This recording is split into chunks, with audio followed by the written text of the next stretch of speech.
লিমন এবং বৃষ্টি আর বেঁচে নেই, তাদের দুজনের অধ্যায় শেষ হলো। দুঃখজনকভাবে এই ঘটনাটা যুক্তরাষ্ট্রের সমস্ত বাংলাদেশি শিক্ষার্থী, অন্যান্য শিক্ষার্থীদের তো বটেই, প্রবাসী এবং বাংলাদেশি সবার মধ্যেই একটা ভাবাবেগ তৈরি হয়েছে।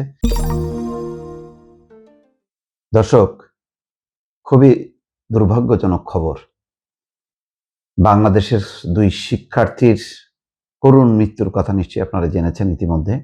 লিমন, বৃষ্টি, তাদের পিএইচডি শিক্ষার্থী দুইজন, এবং শিগগিরই দুজনের বিয়ের পরিকল্পনা ছিল, কিন্তু হঠাৎ করে সব শেষ। 8 থেকে 10 দিন নিখোঁজ ছিল। বহু কষ্টে লিমনের লাশ উদ্ধার করা গেছে, বৃষ্টির লাশ এখনো পাওয়া যায়নি। তবে ইতিমধ্যে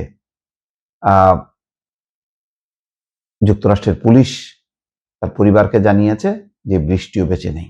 সর্বশেষ যে খবরটা তোফাজ্জল নিউ ইয়র্ক থেকে প্রথম আলোকে জানিয়েছেন যে যুক্তরাষ্ট্রের ফ্লোরিডা অঙ্গরাজ্যে নিখোঁজ বাংলাদেশি শিক্ষার্থী নাহিদা ইসলাম বৃষ্টি আর বেঁচে নেই। সামাজিক যোগাযোগ মাধ্যমে এমন পোস্টে এমনটাই জানিয়েছেন নাহিদার ভাই জাহিদ হাসান প্রান্ত, অর্থাৎ বৃষ্টি আর বেঁচে নেই, তবে তার মরদেহ এখনো পাওয়া যায়নি।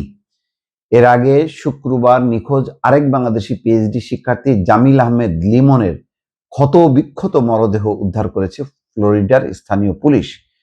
যুক্তরাষ্ট্রে 19 এপ্রিল নিখোঁজ হন লিমন এবং বৃষ্টি। 19 এপ্রিল, কতদিন পরে দেখেন ঘটনাটা উদ্ঘাটিত হলো। দুজনই ইউনিভার্সিটি অফ সাউথ ফ্লোরিডার পিএইচডি শিক্ষার্থী।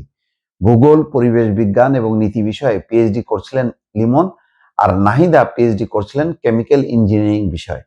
নিখোঁজ হওয়ার আগের দিন দুজনকে সর্বশেষ ক্যাম্পাসে দেখা গিয়েছিল।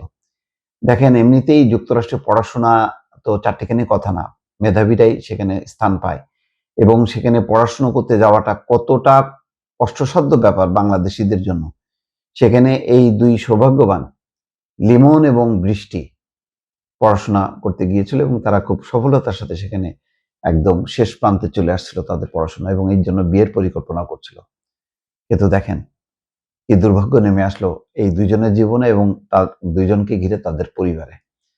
বৃষ্টির ভাই জাহিদ হাসান তার বোনের মৃত্যুর খবর জানিয়ে শনিবার সকালে 9টার দিকে সামাজিক যোগাযোগ মাধ্যমে ফেসবুকে একটি পোস্ট দেন। ইতিমধ্যে 7.5 শতাধিক শেয়ার হওয়া এই পোস্টে তিনি লেখেন, আমার বোন আর নেই, ইন্না লিল্লাহি ওয়া ইন্না ইলাইহি রাজিউন। নিখোঁজ শিক্ষার্থী বৃষ্টির বিষয়টি প্রথম আলোকে নিশ্চিত করেছেন জাহিদ হাসান। দুপুরে তিনি প্রথম আলোকে জানান, আমাদের আজ ভোরে যুক্তরাষ্ট্রের স্থানীয় পুলিশ ফোন করেছে, ওকে এখনো পাওয়া যায়নি, রিকভার করা যায়নি। ওই সাসপেক্টর অর্থাৎ গ্রেপ্তার হিশাম আবু ঘর বেহ নিশ্চিত করেছে এটা আসলে দুজনের।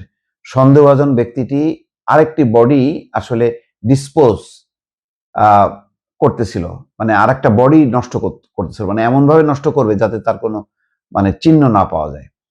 যুক্তরাষ্ট্রের স্থানীয় পুলিশের বরাতে জাহিদ হাসান বলেন, আর আমাকে বলেছে মৃতদেহ পাওয়া যাবে কিনা সেটা নিশ্চয়তা তারা এখনো দিতে পারছে না।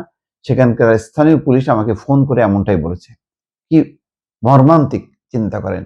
শুধু মারেই নাই, মারার পর ডিসপোজ করা, একদম ভস্মীভূত করে ফেলা, বা এমন ভাবে ছারখার করে ফেলা যাতে তার কোনো চিহ্ন পাওয়া না যায়। অন্যান্য গণমাধ্যম জাহিদ হাসানকে উদ্ধৃত দিয়ে জানিয়েছে, বৃষ্টির বাসায় রক্তের মধ্যে পড়ে থাকা দেহের একটি অংশের সঙ্গে তার ডিএনএ মিল পাওয়া গেছে, তবে পূর্ণাঙ্গ মরদেহ পাওয়া যাবে কিনা তার কোনো নিশ্চয়তা তারা দিতে পারেনি। এর আগে গতকাল আরেক শিক্ষার্থী জামিলের ক্ষতবিক্ষত মরদেহ উদ্ধার করেছে যুক্তরাষ্ট্রের পুলিশ। ফ্লোরিডার হিলসবরোর স্থানীয় আইন প্রয়োগকারী সংস্থা এক সংবাদ সম্মেলনে ফ্লোরিডার টেম্পার হাওয়ার্ড ফ্র্যাঙ্কল্যান্ড ব্রিজ থেকে তার মরদেহ উদ্ধারের কথা জানায়।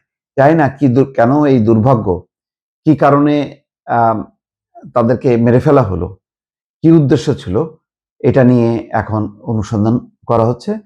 তবে নিশ্চিত যে লিমন এবং বৃষ্টি আর বেঁচে নেই, তাদের দুজনের অধ্যায় শেষ হলো। দুঃখজনকভাবে এই ঘটনাটা যুক্তরাষ্ট্রের সমস্ত বাংলাদেশি শিক্ষার্থী, অন্যান্য শিক্ষার্থীদের তো বটেই, প্রবাসী এবং বাংলাদেশি সবার মধ্যেই একটা ভাবাবেগ তৈরি হয়েছে, সহানুভূতি তৈরি হয়েছে। এমন নির্মম হত্যাকাণ্ডের কারণে একটা শোকাহত পরিবেশ তৈরি হয়েছে দর্শক।